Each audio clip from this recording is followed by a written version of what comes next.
The Messenger ﷺ said, the hadith is in Sahih Ibn Habban 575 and Sunan Abu Dawood 3090, authenticated by Albani. When a person does not have enough good deeds to reach a certain level in Jannah, but Allah Ta'ala wants him to attain that level, then Allah Subhanahu wa Ta'ala tests him and puts him through difficult trials, such as in his body, or in his health, or in his children. Then Allah makes him or her endure with patience. He gives them the strength to be patient through it, until he or she reaches the rank decreed for him or her, and he enters paradise. Isn't that the ultimate goal for us? The majority of us forget that after this world there's another world. So we think in this short-lived world. What about beyond it? So Allah subhanahu wa ta'ala may put that person in that knowing that you will be able to endure it. He won't put something on you that He knows you won't endure. And some people might say, well, how can you say that? Some person got this particular sickness, couldn't endure it, and they died. What do you mean endure? No, that's not what it means. It doesn't mean that you won't die or you won't go through hardships. No.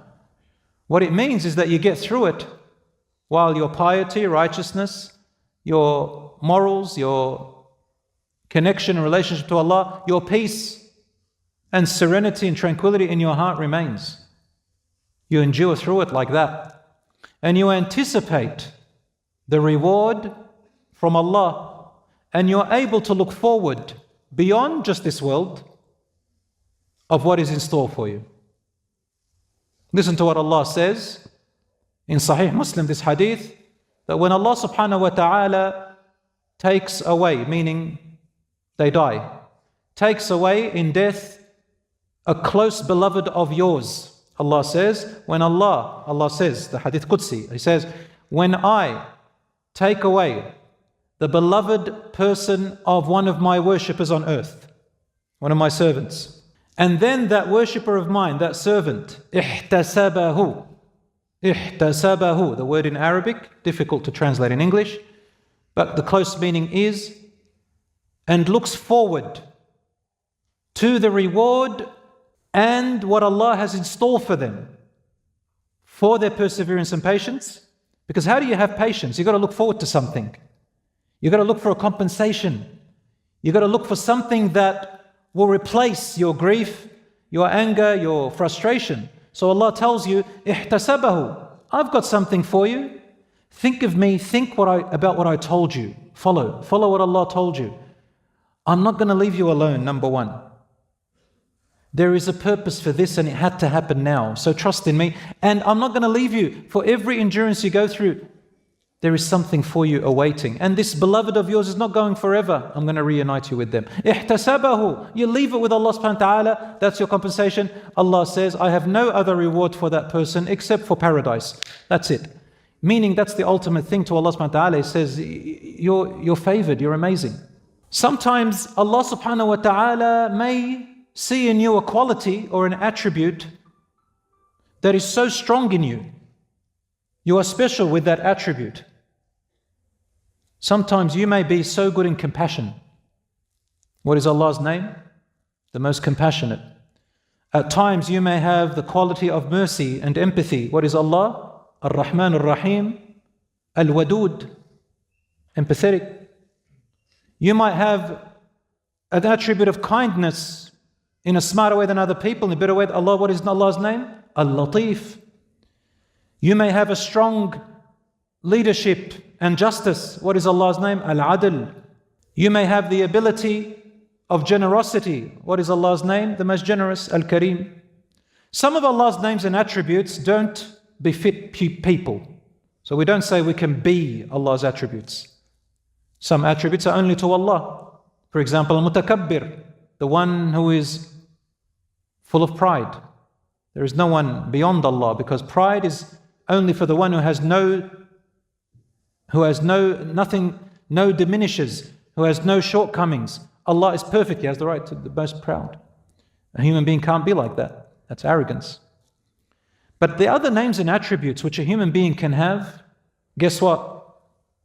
Through that attribute that you have strong in you, Allah attaches you in a relationship with Him with that name and attribute of His. So you find your relationship with Allah through your compassion, because Allah is the most compassionate. His is the ultimate compassion, and you have a taste, a mirror of that. And so on.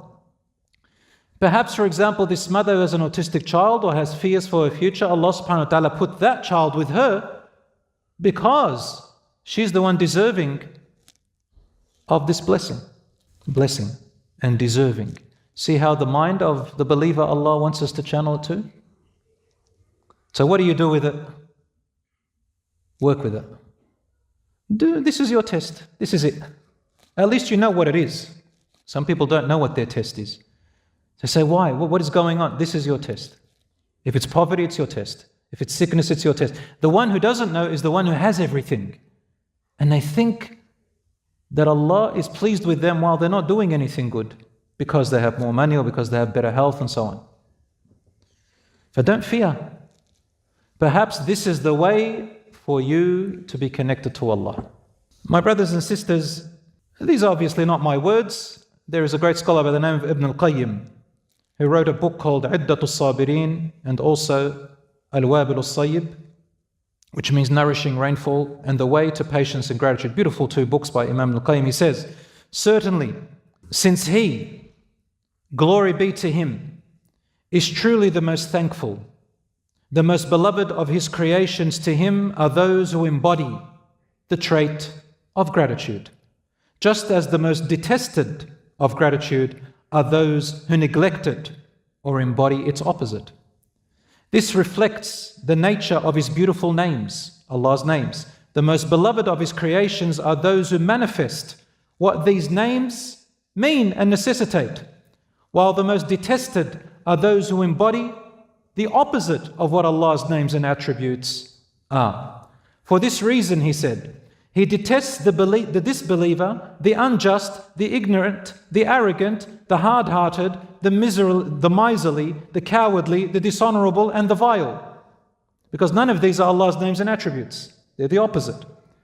And He, glory be to Him, is beautiful and loves beauty, knowledgeable and loves the learned, merciful and loves those who show mercy, benevolent and loves the benefactors, concealing and loves those who conceal the faults of others, meaning the faults of others which are not harming other people, so they don't go around exposing and parading them, they give them advice.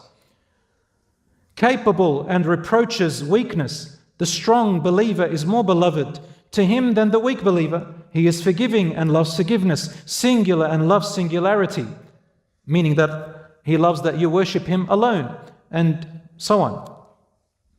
Whatever he loves stems from the effects of his names and attributes and what they necessitate, and whatever he detests opposes and contradicts his names and attributes. So, brother and sister, if you are given a blessing where any of these names and attributes, the mirror of them, the effect of them, is manifested in you through that action that you have, then thank Allah night and day, my brother and sister. You are a walking worshipper of Allah in a paradise in this world that extends to the paradise in the hereafter.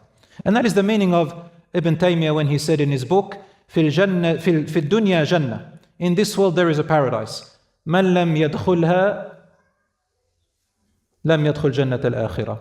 Whoever in this world there is a paradise, whoever does not enter it will not enter the paradise of the hereafter. This is the paradise. The connection with Allah's names and attributes, worshipping Allah and having correct belief in Allah subhanahu wa ta'ala. Correct belief and correct faith.